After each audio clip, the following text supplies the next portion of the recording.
Saudamos irmãos com a paz do Senhor, agradecemos a Deus por essa oportunidade de transmitir mais uma vez, mais uma lição da nossa escola bíblica pelo Ministério ADVC, que é a Assembleia de Deus, Ministério Vida e Comunhão, que tem como lema pregar um evangelho com transparência, simplicidade e com amor. Estamos de posse da sexta lição, que tem como título A Condição dos Gentios Sem Deus, a qual tem como textuário e livro referente é o livro de Efésios, no capítulo 2, o verso 11, que diz: portanto, lembrai-vos de vós, noutro tempo, éreis gentios na carne e chamados incircuncisão, pelo que na carne se chamam circuncisão, feita pela mão dos homens. Primeiro ponto da lição se diz chamados incircuncisão. Iremos aprender aqui acerca do que é circuncisão. A circuncisão nada mais, nada é que a remoção cirúrgica do prepúcio do órgão genital masculino, que é um ato a qual Deus estabeleceu como um meio de um pacto estabelecido por Deus com Abraão e toda a sua descendência que iria gerar após ele. Vemos a referência aqui em Gênesis, vai ficar mais amarrado, 17, e o verso 9 em diante, que diz: disse mais Deus a Abraão: guardarás a minha aliança, tu e a tua descendência, no decurso das suas gerações. Esta é a minha aliança que guardareis entre mim e vós e a tua descendência. Todo macho entre vós será circuncidado. Circuncidareis a carne do vosso prepúcio, será isso por sinal de aliança entre mim e vós. E o que tem 8 dias será circuncidado entre vós, todo macho nas vossas gerações, tanto o escravo nascido em casa, como comprado a qualquer estrangeiro, que não for da tua estirpe. Vemos aqui, através da palavra de Deus, aqui em Gênesis 17, do verso 9 em diante, Deus estabelecendo esse pacto externo a Abraão, que é um pacto também que significa, de forma religiosa, uma forma de santificação, quer dizer, separação, de dizer, a partir do momento que é apregoado aquele ato de circuncidar, é mesmo que dizer, agora este é separado para Deus, este pertence a Deus, Mas vemos também que a circuncisão, é que a lição quer falar, de hoje quer falar, ela é no sentido mais espiritual, E vemos aqui a questão da circuncisão do coração e a circuncisão da nova aliança. Que vemos aqui que a circuncisão do coração, o apóstolo reconhece que os gentios não faziam parte da circuncisão, mas com uma ressalva: o sinal dos judeus era apenas físico e realizado por mãos humanas. A boa nova que traz Paulo é aqui: a verdadeira circuncisão não se trata de uma operação externa na carne, pelos homens, mas a que foi feita no interior, a que é do coração, que diz Romanos 29, cujo louvor não provém dos homens, mas de Deus. Assim, Cristo, o sinal de quem pertence a Deus, não é a circuncisão, nem a incircuncisão, mas sim o ser nova criatura. A partir de quando cremos, aceitamos nosso coração e tomamos a nossa atitude de fé em confessar e reconhecer Jesus Cristo como Salvador, ali estamos automaticamente nos circuncidando para Cristo, quer dizer, dizendo, eu agora estou separado para Cristo, É a circuncisão do coração, porque Paulo em Romanos 8 ou 10 diz assim: visto que com o coração crê para a justiça, e com a boca se confessa a respeito da salvação. Então, há necessidade de se crer no coração, de aceitar no coração, mas também de se confessar com a sua boca, para que assim a circuncisão da nova aliança seja válida em nossa vida. Sabendo que isso gerou muita polêmica, E às vezes há alguns ainda que geram polêmica acerca do assunto, Tanto que em Jerusalém houve o primeiro concílio, deliberado pelos apóstolos sobre o assunto, sobre a orientação do Espírito Santo de Deus, Tudo dentro da orientação do Espírito Santo de Deus, para uma finalidade. A finalização é essa, que Deus veio para salvar o mundo. A salvação é para todos, mas a todos aqueles que queiram e aceitarem. Não é obrigado, é por livre-arbítrio, como aprendemos nas lições passadas. Deus nos deu o livre-arbítrio de querer aceitar este novo pacto, essa nova aliança, essa nova maneira de viver. Você não precisa carregar uma cruz nas costas, você não precisa se chicotear, se martirizar. Você basta tão somente crer. Crer e acreditar e aceitar e confessar Jesus Cristo como Salvador, para se considerar um circunciso de coração na presença de nosso Deus. Vemos aqui, estranhos ao conceito da promessa. Estranhos, como assim estranhos? É o mesmo que uma pessoa, eu mesmo, se eu chegar lá nos Estados Unidos e não sei falar inglês, o pessoal, maneira de vestir é diferente, de me alimentar é diferente, de falar é diferente, o pessoal vai logo notar a diferença e eu vou me sentir estranho no meio de um povo que para mim é estranho, que eu não conheço, não convivo. A mesma condição estava o povo gentil, que somos nós, né? Antes da nova aliança, antes de Jesus vir ao mundo, né? Antes do novo pacto, vivíamos assim uma vida sem Cristo, separados da comunidade de Israel e alienados ao pacto da promessa. Era essa situação que vivíamos, estranho, né? Em desconformidade àquilo a qual Deus tinha estabelecido para nós desde antes da fundação do mundo, né? Glória a Deus por isso. Então, viviam com uma vida sem Cristo. Na história passada, né, cria-se que pertencia à linhagem abraâmica aqueles que foram circuncidados segundo o pacto da carne, feito pelos homens, estabelecido por Deus, mas feito pelos homens, que era o corte do prepúcio masculino. E separados da comunidade de Israel, viviam separados, por quê? Não praticando este ato, né, por ser gentil, já era discriminado. E não praticando esse ato, é que era mais discriminado ainda, sabendo que no meio daquele povo existiam os prosélitos. O que são prosélitos, né? Vamos ver aqui, prosélitos são gentios que seguem a religião judaica, como diz no texto de Gênesis, qual eu li, 17, capítulo 17, do verso 9 em diante. No finalzinho você vai entender e vai ver que ele fala sobre aqueles que iam nascer na sua casa, filhos de escravos, daqueles que eram comprados com seu dinheiro, né? Falam de pessoas que não pertenciam à linhagem, que eram escravos, que eram comprados a preço de dinheiro, mas que nascendo ali e sendo circuncidados, eles passavam a fazer parte desta comunidade e também da promessa em Abraão, né? Parte da promessa abraâmica. Mas também existia a questão de ser alienados, né? Alienados, que quer dizer o quê? Alienados. Alienados são pessoas que estão alheios a si próprios, né? Tornando-se escravos de si. Eu botei aqui para entender melhor, de suas próprias concupiscências, suas vontades, seus desejos da carne, por assim bem dizer, né? Então as pessoas estavam aprisionadas a sua própria vontade, seu próprio desejo, sua própria maneira de pensar. Então eles estavam alheios, que quer dizer que afastados dos pactos, das promessas. Que pactos eram esses? Os pactos que Deus fez abraâmico, lá em Abraão, o pacto mosaico, referente a Moisés, que Deus fez com Moisés, quando ele deu as tábuas dos 10 mandamentos, e o pacto davídico, quando ele fez a promessa que o Redentor, o Messias, viria e sentaria, herdaria o trono de Davi e reinaria e regeria as nações com vara de ferro. Então esses pactos, eles são reiterações da promessa messiânica, né? Tudo que foi feito no passado, no Antigo Testamento, eles são sombra das coisas futuras, né? Assim como ele diz que eles fizeram um pacto, que eles tinham que sofrer isso, sentir isso na carne. Então, muitas das vezes, no caso, na nova aliança, o pacto, como vem falando no primeiro tópico aqui, sobre a circuncisão do coração, ela traz também uma dor, no sentido espiritual. Às vezes as pessoas que têm certo apego a certos ritos, a certos costumes, e segundo os padrões bíblicos, eles têm que deixar aqueles costumes, têm que deixar aqueles ritos que não convém. Então às vezes isso aí causa uma dor, um desconforto, né? Por isso que Jesus Cristo diz que não é a questão física que importa, porque não adianta oferecer sacrifício, não adianta circuncidar se o coração está cheio de maldade e de malícia.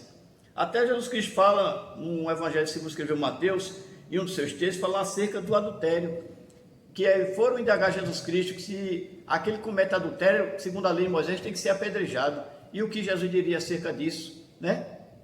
Então, Jesus disse acerca disso a seguinte expressão, que tão somente se desejares no seu coração, não basta tão somente praticar na carne, mas se desejares no seu coração, já praticaste adultério com ela. Que a maldade não está só no proceder, no praticar da carne, mas sim do coração.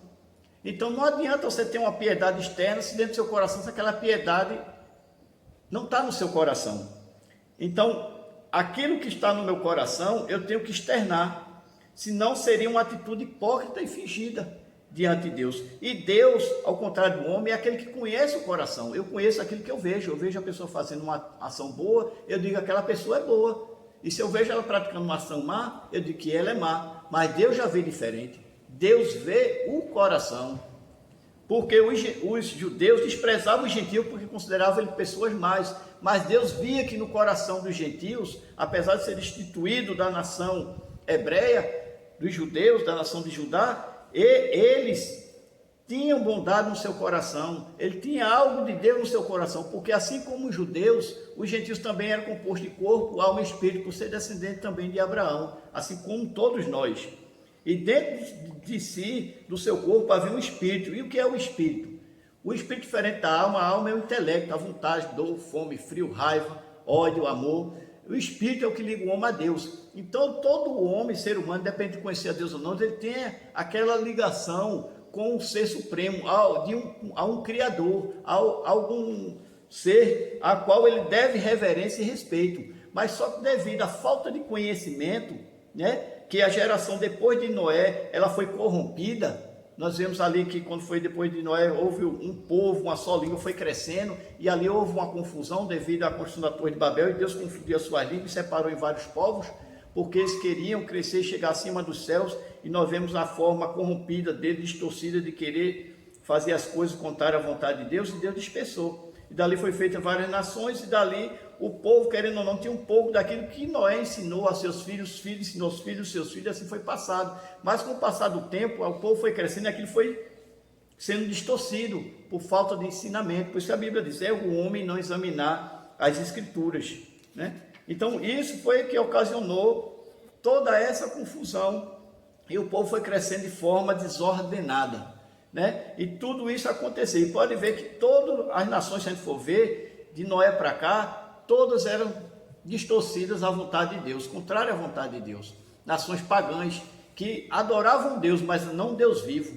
Um Deus que ama o pecador, a qual ele também pudesse amá-lo. Eles viviam a um Deus que não trazia esperança, nenhuma expectativa de vida para eles. Simplesmente serviu porque tinha esse sentimento, né? Como eu falei, o Espírito nos leva a esse sentimento, mas só que era de forma errada e distorcida. Então eles viviam estranhos ao concerto, provavam uma vida sem Cristo, separados da comunidade, né? Isso a partir da nova aliança, e alienados do pacto, alienados, separados, né? E desprezados e discriminados, e sendo tratados de uma forma repudiosa, né? Repudiado. Então foi que Cristo veio fazer, cumprir a lei e trazer uma nova lei, um novo mandamento. Ele resumiu todos os 10 mandamentos.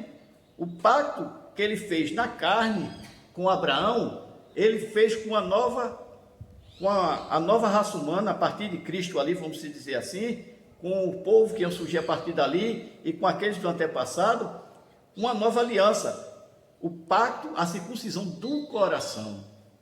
Quem fizer alguma coisa, faça de coração, quem amar, ame de coração, né? Verdadeiramente, Deus conhece as nossas ações, as nossas atitudes, os nossos pensamentos e as intenções do coração. Ele sonda, né? Como o Salmo diz, o Senhor sonda o nosso deitar, conhece o nosso levantar. Ele é quem sonda os nossos pensamentos e nos esquadrinha os nossos corações, as nossas atitudes.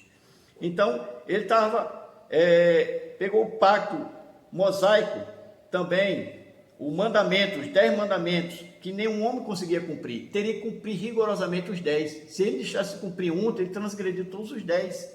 Então foi o que Jesus disse. O mandamento resumiu em 2: amará a Deus sobre todas as coisas, que é o primeiro mandamento, e o segundo, amarás o teu próximo como a ti mesmo. Porque, na verdade, por que ele resumiu em 2? Quem ama, adultera. Quem ama, se prostitui. Quem ama, mata. Quem ama, rouba. Não. Quem ama não faz mal ao seu próximo e nem a si mesmo, né? Por isso que Jesus resumiu todo o mandamento nesses 12 mandamentos. O mandamento do amor, que é o principal e é o maior de todos os mandamentos. Então, esses pactos eram reiterações da promessa messiânica, em sombras, né? Agora, uma vez regenerados em Cristo e revelada a grandeza do amor divino. Então, quando ele fala de regeneração, é trazer novo aquilo que foi perdido. Deus, quando ele fez o homem perfeito, para viver em perfeição, em unidade, de comunhão com Deus e Deus com ele. Mas por causa de quê? Da desobediência. Geralmente o pecado da humanidade está em desobedecer a Deus. O maior erro da humanidade está em desobedecer a Deus. Porque Deus estabeleceu regras e o homem procura ir de encontro a isso. E o homem arca com as consequências da sua desobediência. Porque Deus não criou o homem para o mal, e sim fez o homem para o bem. Deus fez o céu para o homem. Ele não fez o inferno para o homem. O inferno foi feito para o diabo e seus anjos. Mas, infelizmente, o que tem levado muitos para lá? A desobediência aos pactos estabelecidos, às alianças estabelecidas por Deus, antigamente através dos seus servos, como Abraão, Moisés e Davi, através dos seus profetas, e hoje em dia, na atualidade, por Jesus Cristo, seu Filho, um novo pacto, a qual nos traz um jugo suave e um fardo leve. Porque antigamente aquela alma que pecasse, ela morreria. E hoje em dia não, nós contamos com a misericórdia e o amor de Deus e a sua benevolência para com nós gentios. Então, o que retribuímos a Deus? Nós vemos aqui, para entender um pouco, em Colossenses, um pouco dessa nossa situação de estranhos da promessa, bastante conhecida aqui, Colossenses capítulo 5, bastante conhecido. Colossenses não, Gálatas. Se melhor, desculpa aqui. Gálatas, capítulo 5, diz assim: mas, ora, as obras da carne são conhecidas, e são prostituição, impureza, lascívia, idolatria, feitiçaria, inimizades, porfias, ciúmes, ira, discórdia, dissensões, facções, invejas, bebedices, glutonarias e coisas semelhantes a estas, a respeito das quais eu vos declaro, como já outrora vos preveni, que não herdarão o reino de Deus, tais coisas praticam. Mas diz, mas o fruto do Espírito é amor, alegria, paz, longanimidade, benignidade, bondade, fidelidade, mansidão, domínio próprio. E contra essas coisas não há lei. Amém? Então não podemos viver sobre o jugo da lei, que a lei ela serviu como aio, não foi Deus estabelecido, foi, mas é como guia. Então a nossa lei hoje é Cristo, a nossa circuncisão hoje é Cristo. Não vivemos presos a um jugo do passado, certo? Vemos aqui também, sem esperança e sem Deus, né?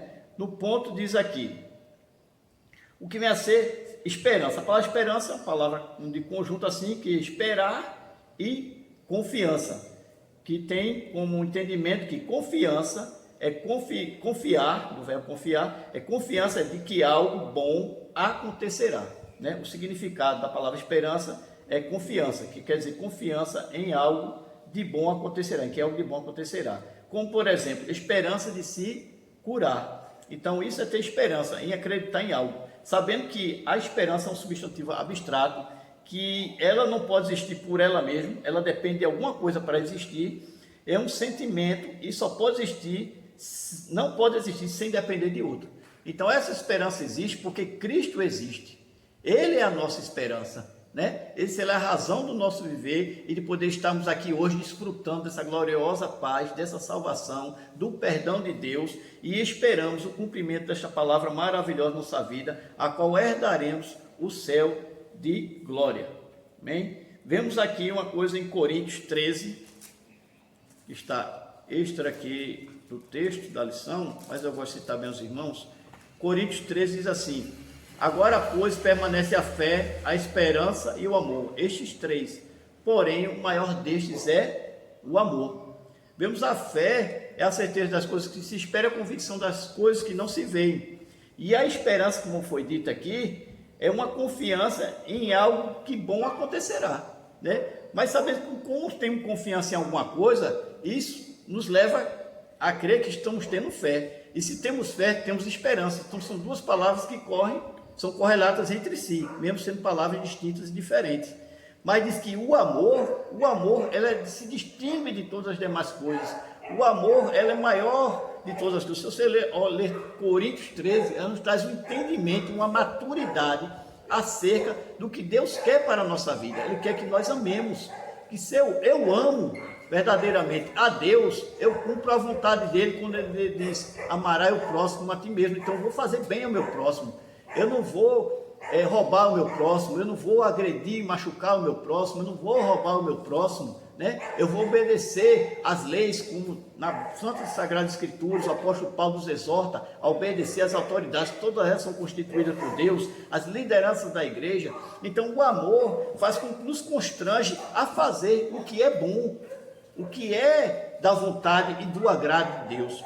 O amor nos impede de fazer tudo aquilo que é contrário que li em Gálatas, né? Quem ama verdadeiramente não pratica aquelas ações mais, e sim atitudes que agradam a Deus e que é bom para o nosso coração, que nos traz frutos, né?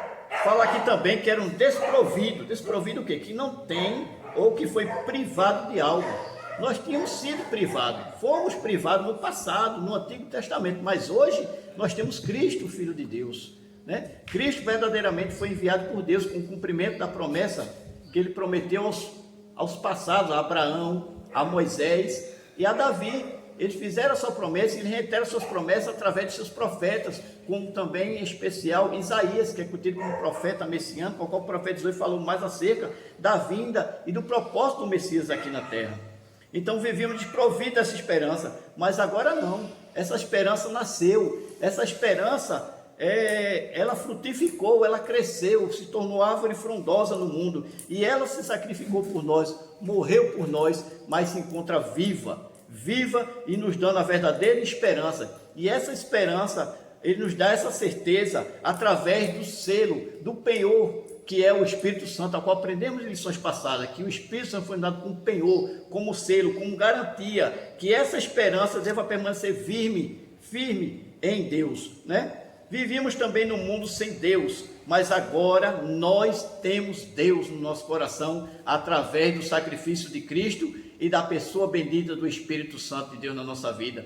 Porque antes éramos gentios, desprovidos de esperança, né? Sem Deus no mundo, mas hoje vivemos no mundo, mas com Deus no nosso coração, porque a palavra de Deus diz que nós somos templo de Deus e morada do seu Espírito, e isso é motivo de nós nos gloriarmos, nos tornarmos cada vez mais felizes e alegres na presença de Deus, independente das circunstâncias que viemos viver neste mundo, porque neste mundo estamos para sofrer tribulações, perseguições e afrontas, mas o que é que Jesus diz? Tem de bom ânimo, se alegre, não pelas coisas que há de receber ou puderes receber nesta vida, mas alegrai-vos por ter o vosso nome escrito no livro da vida, e por ter o vosso nome escrito no livro da vida, tenha certeza que quando a trombeta soar, ou Jesus lhe chamar, você vai se encontrar nas mansões celestiais para gozar do gozo infinito ao qual Ele tem nos prometido desde a fundação do mundo.